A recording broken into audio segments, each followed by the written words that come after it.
ممن كره ومن يعمل بما كره وما سمعنا بما وما قرأنا وما درسنا وما نهتم بالتدريس إلى سيدنا سيدنا مولانا محمد صلى الله عليه وسلم وإلى جميع أهل بيته الأطهار من الصحابة وإلى جميع حضرات أهل الظروف الصوفية خاصة من سائر الرسالة الشيخية وإلى جميع مشايخنا وإلى جميع أساتذتنا وإلى جميع المؤمنين والمسلمين وصلى الله تعالى وسلم على خير خلقه وآله وصحبه أجمعين. اللهم ببركة هذه الفاتحة كلنا ممن بالبركة والثواب. اللهم يسر ولا تعسر واجعلنا من عبادك الصالحين والمؤمنين والمقربين يا أكرم الأكرمين.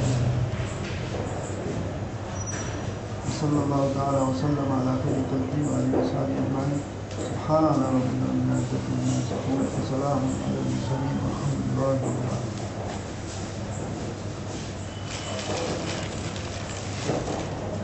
بسم الله الرحمن الرحيم. الحمد لله رب العالمين وصلى الله تعالى وسلم على خير خلقه وآله وأصحابه أجمعين.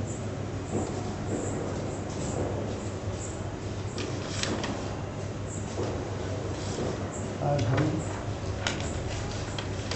رسالہ قشیریہ کے درس کا آغاز کر رہے ہیں اور اس رسالے کے مؤلف ہیں امام ابوالقاسم قشیری اور آپ کا نام گرامی ہے عبدالکریم بن حوازن قشیری خراسانی نیشاپوری. مسلک کے شافعی ہیں، صوفی ہیں، مفسر بھی ہیں اور فقیہ بھی ہیں.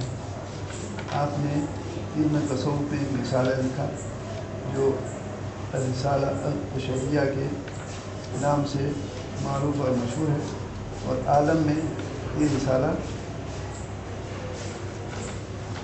معتبر ہے اور تمام علماء کرام اور بزرگان دین یہ سب اس رسالے کا درس دیتے ہیں اور یہ رسالہ علم تصوف میں بالکل بنیادی اور ابتدائی کتاب کی حیثیت رکھتا ہے. اور رسالہ دراصل بیان کو کہتے ہیں. اس میں انہوں نے اس رسالے میں بیان دیا ہے کہ اللہ کے لیے لوگ کام کریں اور ان کا جینا مرنا اور ان کی پوری زندگی اللہ کے لیے. اور اس رسالے کو حمد و ثناء سے شروع کرتے ہیں. حدیث شریف میں آیا ہے کہ ہر اچھے کام کی ابتدا حمد و ثناء سے ہونا، اگر ایسا نہ ہو تو اس میں برکت نہیں ہوتی. تو صاحب رسالہ قشیریہ بھی حمد و ثناء سے رسالے کا آغاز کرتے ہیں اور اس کے بعد پھر علم تصوف سے متعلق اور صوفیہ کرام کے احوال اور ایک صوفی کے لیے اس کے کیا صفات ہیں اور کیا کیسا ہونا چاہیے، یہ سب بیان کر رہے ہیں. تو اب ہم آغاز کرتے ہیں. اس میں انہوں نے فصول بیان کیے ہیں. کئی فصول ابواب ہیں اور پھر ابواب میں فصول ہیں. ایک کتاب ہوتی ہے، کتاب ایسے عظیم بڑے مضمون کو کہتے ہیں جس میں مختلف عنوانات ہوتے ہیں اور کسی مضمون کا ایک عنوان اس کو باب کہتے ہیں اور باب میں جو الگ الگ مسائل ہوتے ہیں، ایک ایک جزیہ، ایک مسئلہ، تو اس کو فصل ہوتے ہیں.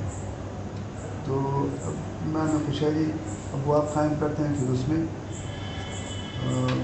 باب قائم کرتے ہیں، اور ہم اس کو اب سنیں گے انشاءاللہ۔ بسم اللہ۔ تو کیا لکھتے ہیں؟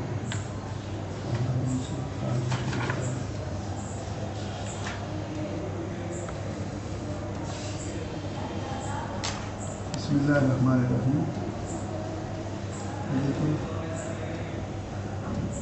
کہتے ہیں کہ رسول پاک صلی اللہ علیہ وسلم کہ جو صحابہ رضوان اللہ تعالیٰ علیہم اجمعین ہیں، حضور اکرم صلی اللہ علیہ وسلم کی جو صحبت ان کو ملی ہے، اس سے بڑھ کر کوئی اور فضیلت کی چیز نہیں ہے۔ اسی لیے وہ صحابہ کے نام سے موسوم ہیں۔ صحابہ وہ ہیں جن کو حضور پاک صلی اللہ علیہ وسلم کی صحبت نصیب ہوئی، کوئی اور دوسرا نام نہیں تھا ان کا، اور دوسرا نام کوئی بھی صحابہ کے نام کی جو عظمت اور اس کا جو مفہوم ہے اس کو پورا نہیں کر سکتا۔ تو اسی لیے سب سے بڑی فضیلت کا نام وہ ہے صحابی۔ اسی لیے تمام وہ حضرات جو حضور کی یہ صحبت سے مشرف ہوئے، ان کا نام تھا صحابی۔ اور اس کے بعد جو زمانہ آیا وہ ان حضرات کا تھا جو صحابہ کو دیکھے، تو صحابہ کو دیکھنے والے ان کا نام ہوا تابعی۔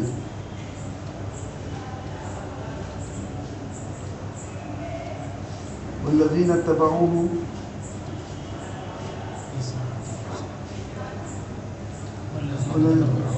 والذین اتبعوہم بإحسان رضی اللہ عنہم، جنہوں نے ان کی اتباع کیا، تو یہ صحابہ کو کی اتباع کرنے والے اللہ تبارک تعالیٰ نے ان کے لیے جو فرمایا کہ انہوں نے اتباع کیا ہے، اس کی مناسبت سے ان کا نام ہو گیا تابعی۔ اس سے بڑھ کر بہتر اور کوئی نام نہیں ہو سکتا۔ اور پھر اس کے بعد کہتے ہیں ان کے بعد جو دور آیا وہ ان کو کہتے ہیں تبع تابعی۔ حدیث شریف میں 3 قرنوں کو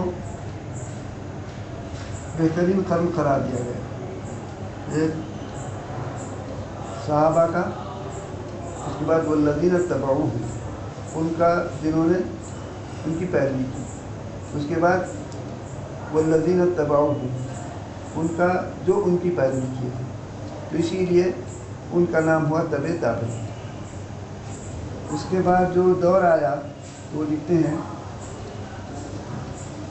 ثم اختلف الناس وتباینت المراتب فقیل لخواص الناس ممن لهم شدت عنایت بامر الدین الزہاد والعباد۔ تبع تابعین کے بعد پھر لوگوں میں اختلاف ہو گیا، لوگ مختلف ان کے احوال ہو گئے، ان کے مرتبے بھی لوگوں کے اس میں بھی فرق پڑ گیا۔ تو جو خاص لوگ تھے اس میں اہل اللہ، تو ان کو زیادہ فکر رہتی تھی شریعت پر عمل کی، اور بہت اہتمام کرتے تھے شریعت کے پر عمل کرنے کا، تو ان کا نام پڑ گیا زہاد اور عباد نام پڑ گیا۔ زہاد وہ لوگ ہیں جن کو دنیا سے محبت نہیں ہوتی، دنیا سے بے رغبت ہوتے ہیں۔ عباد وہ لوگ ہیں جو زندگی کے ہر مرحلے میں اللہ کی عبادت کرتے ہیں، تو ان کا نام پڑ گیا زہاد اور عباد۔ حضور کے زمانے میں صحابہ، پھر اس کے بعد تابعین، اس کے بعد تبع تابعین، اس کے بعد آنے والے چونکہ مختلف مراتب کے تھے، اختلافات ہو گئے، لوگ ایک درجے کے نہیں تھے، تو جو اچھے لوگ تھے اہل اللہ ان کو زہاد یعنی دنیا سے بے رغبت، دنیا کی محبت نہیں ان کو، اور عباد کہا جانے لگا۔ پھر کہتے ہیں کہ ثم ظہرت البدع، اس کے بعد ہوا یہ کہ بدعتیں آ گئیں، بدعتیں پھیل گئیں۔ بدعت دین میں نیا کام نکالنا کہتے ہیں، یعنی کوئی کام نیا نکالا جائے اور اس کو کتاب و سنت سے کوئی اس کی جو سند نہ ہو تو وہ بدعت ہے۔ بدعت ناپسندیدہ ہے شریعت کے اندر۔ کل بدعت ضلالہ وکل ضلالۃ فی النار، ہر بدعت گمراہی ہے اور ہر گمراہی انسان کو دوزخ میں لے جاتی ہے۔ تو یہ بدعتیں بڑھ گئی۔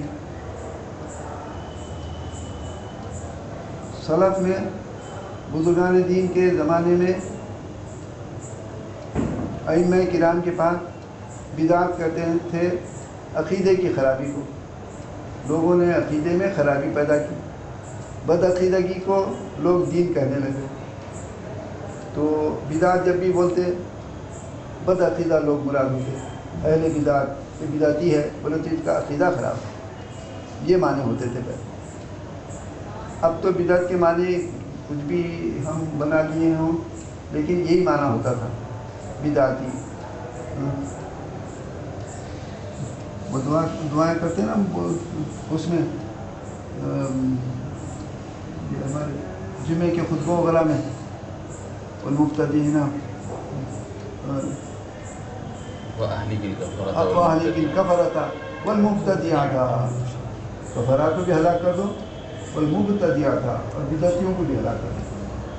ہر دنیا میں کرتے ہیں بدعتی، بدعت بولے تو جنہوں نے دین کے اندر نیا عقیدہ نکالا، نئی بات نکالی، عقیدے سے تعلق ہے اس کا، تو یہ بدعتیں عائد ہو گئی، عقیدے کی خرابی آ گئی، تو بد عقیدہ لوگ بہت پھیل گئے۔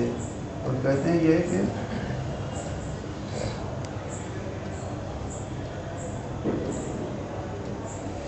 وہ حصلت تداعی بین الفرقی، اور فرقوں کی ہر فرقہ اپنے لیے دعویٰ کرنے لگ گیا کہ میں حق پر ہوں، میں حق پر ہوں، میں حق پر ہوں۔ فَكُلُّ فَرِيقٍ ادعوا ان فیہم زہادًا، ہر فریق اپنے کو زاہد بولنے لگے، کیونکہ صحابہ، تابعین، تبع تابعین کے بعد جو نام بزرگوں کا تھا وہ کیا تھا؟ زہاد، زاہد۔ تو ہر بدعتی فرقہ اپنے کو زاہد بولنے لگے، ہم زاہد ہیں، ہم زاہد ہیں، زاہد۔ زاہد بولے تو دنیا سے بے رغبت رہنے والا، دنیا کو چھوڑنے والے کو نہیں بولتے، دنیا چھوڑنے کو رہبانیت ہے، لا رہبانیت فی الاسلام۔ اللہ تعالیٰ قرآن میں فرمائے کہ یہ جو عیسائی لوگ، اہل کتاب لوگ، انہوں نے کیا کیا؟ بدعت کو ایجاد، رہبانیت کا ایجاد کیا۔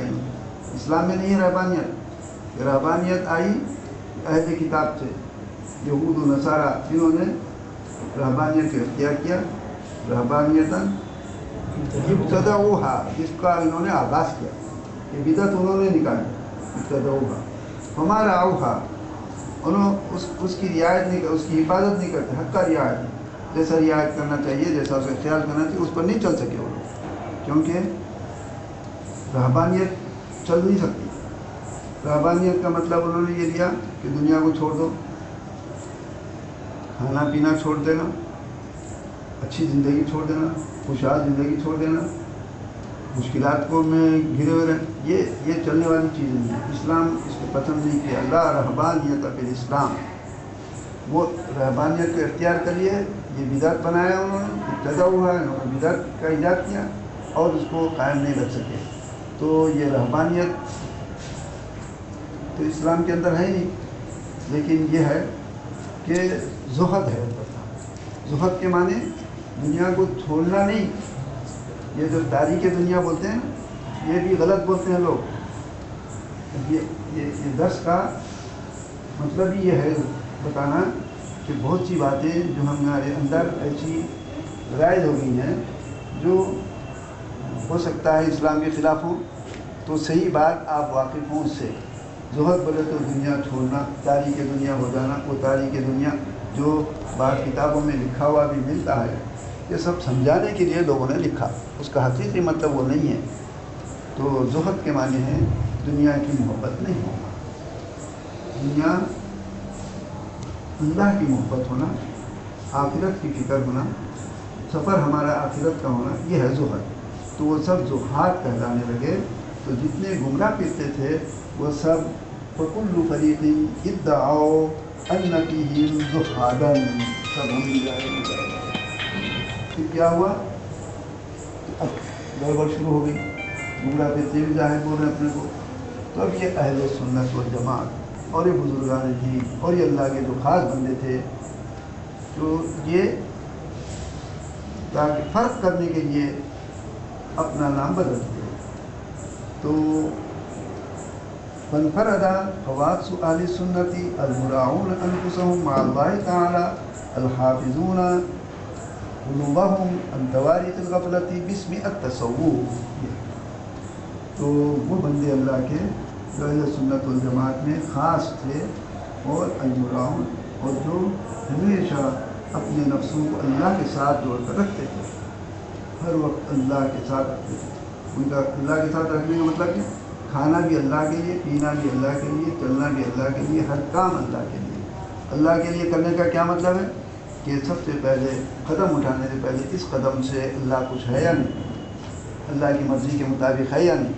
یہ کام کرنے سے پہلے یہ دیکھنا کہ یہ کام اللہ کے حکم کے مطابق ہے نہیں، اللہ کو پسند ہے یا نہیں۔ یہ المراعون انفسهم مع اللہ تعالی، اور الحافظون قلوبهم، اور اپنے دلوں کی حفاظت بھی کرتے تھے۔ دل کی حفاظت کس سے کرتے تھے؟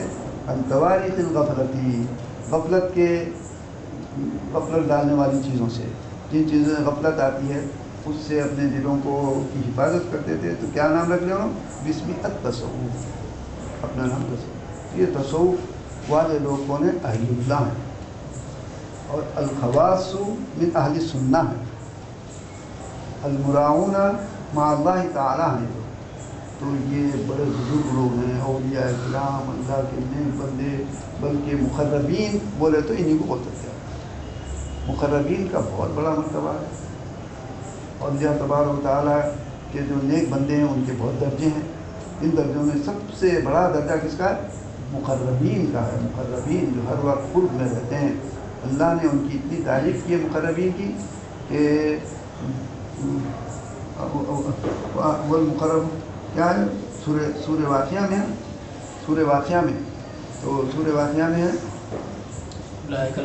اولئک المقربون فی جنات النعیم ثلۃ من الاولین وقلیل من الاخرین۔ یہ معمولی لوگ نہیں ہیں، یہ ہر بہت نہیں ہو سکتے، یہ بعد کے لوگوں میں تو قلیل، تھوڑے تھوڑے لوگ ہیں۔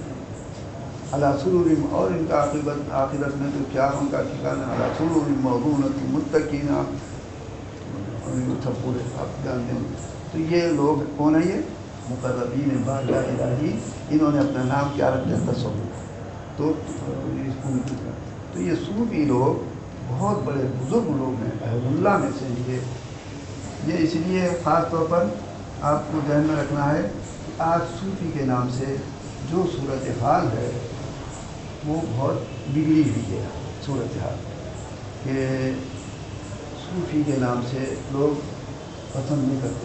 دنیا میں ایک بہت بڑا طبقہ ہے صوفی بولے تو ناپسند کرتا، کیونکہ صوفی کس کو کہتے تھے؟ المراعون انفسهم مع اللہ، ان کے نفس ہمیشہ اللہ کے ساتھ رہتے، اللہ کے ساتھ نہیں، انہوں نے اس کو دنیا کا ذریعہ بنایا۔ آپ دیکھیں گے ہماری زندگی میں ان کی زندگی میں جو فرق ہے بہت بڑا، ایک موٹا فرق جو ہر جگہ آپ آسانی سے سمجھ سکتے ہیں، کہ ہماری زندگی میں ہمارے کام دو چیزوں کے لیے ہوتے ہیں۔ ایک تو اس لیے ہوتا ہے کہ دنیا حاصل ہو، جو بھی کام ہے دنیا حاصل ہونا، دنیا کے لیے کرنا، دنیا حاصل ہونا۔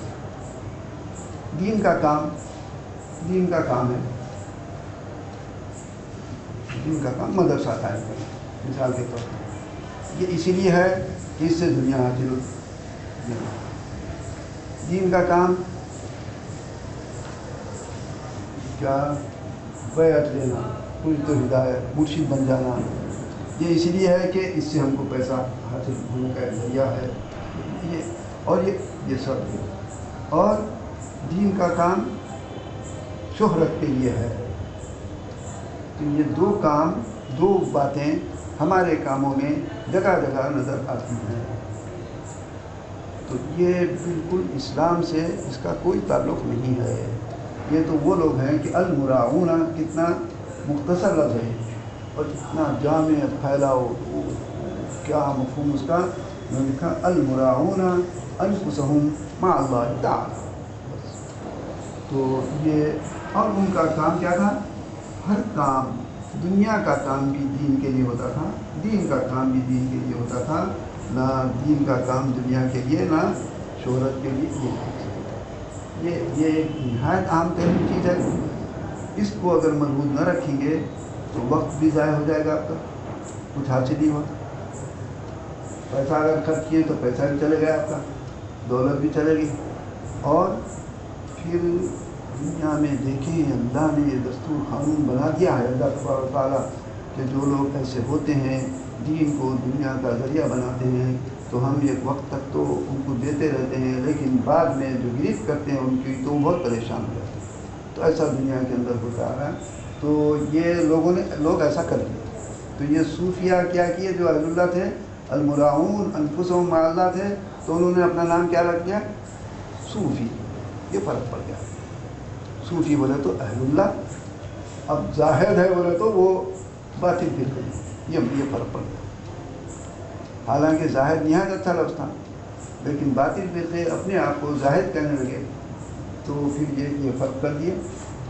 اور اس کے بعد واشتہر ھذا الاسم بہؤلاء الاکابر قبل المئتین من الہجرۃ۔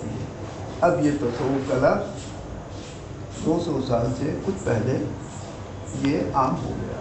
اس سے پہلے تک تصوف کا لفظ نہیں تھا۔ صحابہ تھے، تابعین تھے، تبع تابعین تھے، اور زہاد اور عباد تھے۔ اس کے بعد یہ لفظ عام ہو گیا، اللہ کے نیک بندوں کو صوفی کہنے لگے۔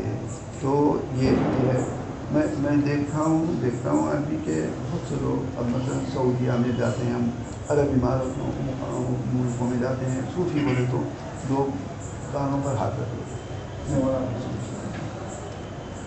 کیونکہ صوفی کا جو مطلب تھا اس کو نہیں سمجھے، ہم کو سمجھ لینا چاہیے۔ صوفی المراعون انفسهم مع اللہ تعالی، اللہ کے ساتھ ہمیشہ رہنے والا۔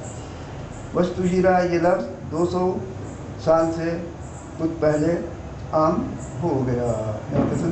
اب اس کے بعد کہتے ہیں کہ ہم کیا کریں گے؟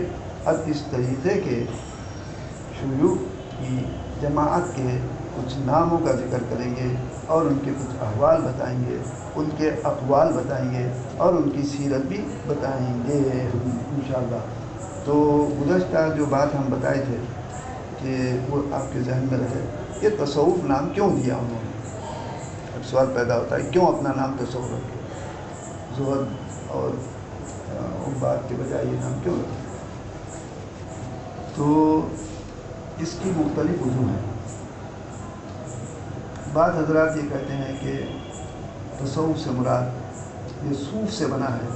صوف کہتے ہیں اون کو، اون ایک سخت لباس ہوتا ہے، کمبل کا لباس ہوتا ہے، تو کمبل کا لباس پہننا مراد نہیں ہے، اس سے مراد ہے دنیا کی محبت کا نہ ہو۔ موٹا کپڑا، موٹا گھاٹا کپڑا، موٹی زندگی کا مطلب کیا ہوتا ہے؟ موٹی زندگی گزارنا نہیں، سکی روٹی ٹکڑے کھانا نہیں، یعنی دنیا سے محبت نہیں رکھنا، یہ محسوس ہے۔ کمبل کھولنے والے یعنی سیدھی سادی زندگی گزارنے والے، دنیا کی حرص یا دنیا کی تمام یا دنیا کی محبت جن میں نہیں ہوتی، تو یہ معنی ہیں صوف کے مطلب۔ صوف بولے تو کمبل، اون کو کہتے ہیں کمبل کو۔ تو یہ اب اور بھی اس کی وجہ ہے، یہ وجہ یہ بنا ہے کہ اس کے اندر قلب ہو گیا، تو یہ تھا سپا تھا، صفا سواد پہ صفا یسفو واو صفا یسفو صفا یسفو سفون تھا تو اس کو الٹ کے سوفن کر دیا. تو یہ صفا ایسا الٹتے ہیں عربی میں تو یہ قلب ہو گیا. تو قلب جو ہو گیا تو اصل کیا ہے صفا. تو واضح ہے معنی صفا یسفو کے معنی خالص ہو جانا. کس کا خالص ہونا؟ دل کا. کس کے لیے خالص ہونا؟ للہ، اللہ کے لیے خالص ہو جانا. یہ بعض حضرات یہ کہتے ہیں کہ یہ ہے تو صوف، لیکن یہ جو ہے ان کی زندگی معقود ہے اہل صفا سے. یہ صفا ہے، صفتن ہے، ڈبل فے ہے، لیکن وہ چل کر چونکہ ان کی زندگی سیدھی سادھی ہوتی تھی وہ صفا کو صوف کر دیا. اہل صفا کے طریقے پر چلنے والے. اور بعض کہتے ہیں کہ یہ سب سے ہے. یہ سب صفا نہیں، سب بولے تو جماعت. تو جماعت سے کیا مراد ہے؟ صف اول. صف اول سے کیا مراد ہے؟ خدا کے نیک بندوں کی پہلی صف میں رہنے والے مقربان بارگاہ الہی، پہلی صف میں رہنے والے اللہ کے پاس کون لوگ ہیں؟ وہ مقربین. تو یہ سب سے بنا ہے جو اللہ تبارک و تعالیٰ کی جناب میں، اس کے حضور میں پہلی صف میں رہنے والے لوگ ہیں. تو اتنا اچھا صوفی کے معنی ہے. اب اس تصوف پر تو یہ تصوف تو سمجھ میں آ گیا نا. اب یہ تصوف کی تعریف، یہ تو اس کا مادہ ماخذ وغیرہ مشتقات یہ سب آپ کو معلوم ہے. اب تصوف کی تعریف کیا کریں گے آپ؟ تصوف کوئی علم ہے جو نفس کو پاک کرنے سے بحث کرتا ہے.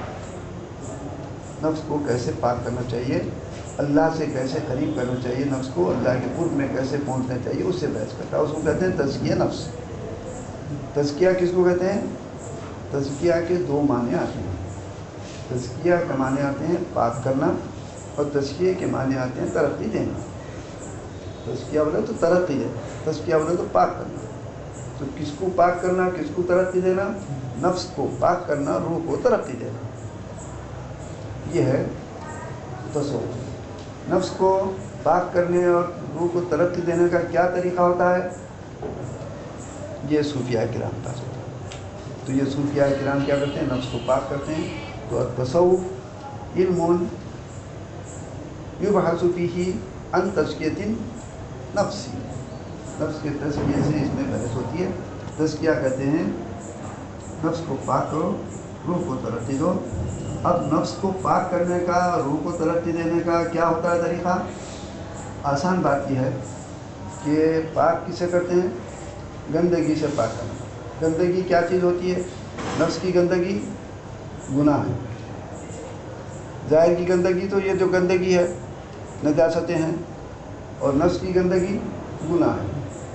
گناہ میں سب سے بڑا اللہ سے غفلت ہے، یہ سب سے بڑا گناہ ہے. پھر اس کے بعد گناہ ہے غرور ہے، تکبر ہے، بڑائی ہے، اور دنیا میں اب کیا غیبتیں ہیں، چغلیاں ہیں، اور مخالفتیں ہیں، اور برے خیالات، خواہشات نفس وغیرہ. یہ اس سے پاک کرنا، غفلت سے پاک کرنا. اور ترقی دینا تو اس میں باریکی پیدا ہونا، نشاط انشراح ہوتے رہے اس کے اندر.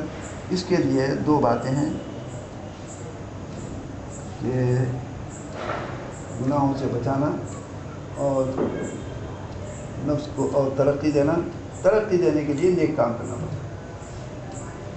پاک کرنے کے لیے گناہوں سے دور کرنا، اور ترقی دینے کے لیے نیکیاں کرتے رہنا. اب یہ گناہوں سے بچانا اور نیکیاں کرنے کے لیے، پاک کرنے کے لیے اور ترقی دینے کے لیے دو باتیں ضروری ہیں. اس کے بغیر کچھ بھی نہیں ہوتا.